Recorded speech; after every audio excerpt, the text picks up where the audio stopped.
Hi, this is Megan and Megan's Creations. Today I'm going to show you how to use the gradient tool in Photoshop. We're going to do it in two different ways, and the first way is if we want to fill the entire layout with the gradient. So you may already have the bucket icon selected. If you hold down the left button and then choose gradient tool, we can get into the gradient tool menu. The default will be this black to gray. Double click on this bar to open up the gradient editor. Some of the presets are the background and forecolor that you have. They also have all these different color combinations already, but you can also adjust it to whatever color you want. Pick colors from the kit you're working on or your photo, whatever.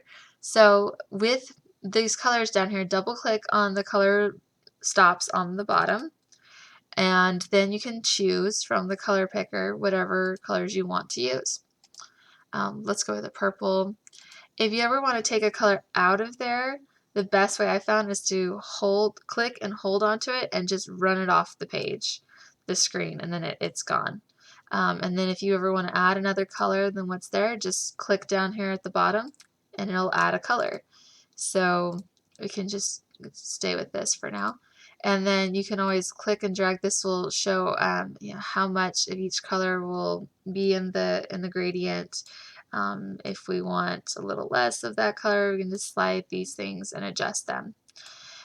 Click OK, and then you'll have this cursor. And we'll look at the different options up here.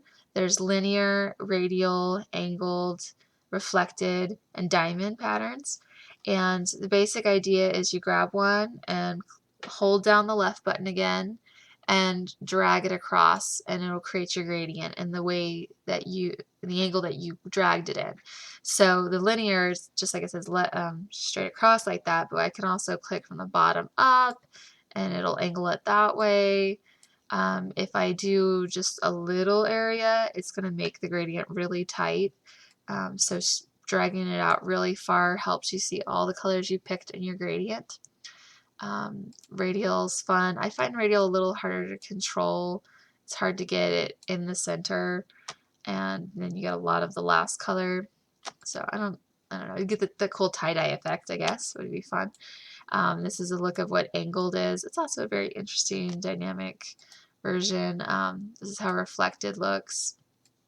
I probably did it a little too wide, but it kind of ribbons and does the main color you started with in the middle, and then the other colors on the outside.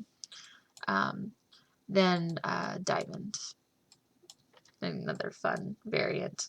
So that's that gradient tool. We can also, let me bucket fill this white real quick. Fill the whole layer white. So we can also apply a gradient to a layer or a shape.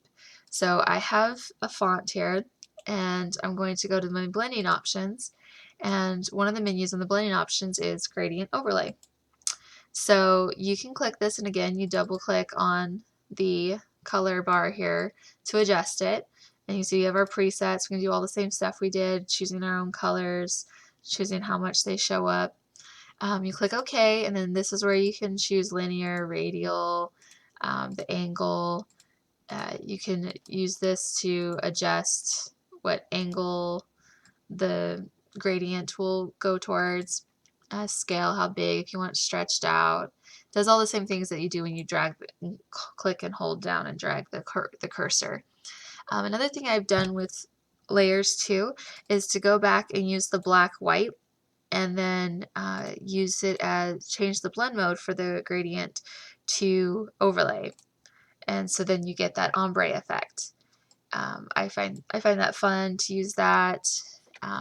Use that a lot.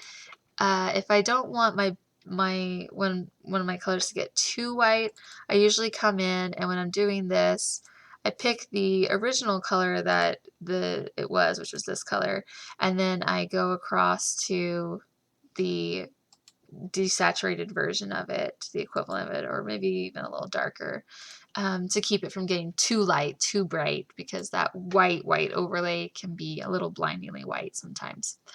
But so that's two ways to use the gradient tool in Photoshop, with the gradient tool over here from the palettes, and then the blending options on layers to do it just to a layer. So I hope you found this helpful and something you would use in your layouts, and I'll see you next time.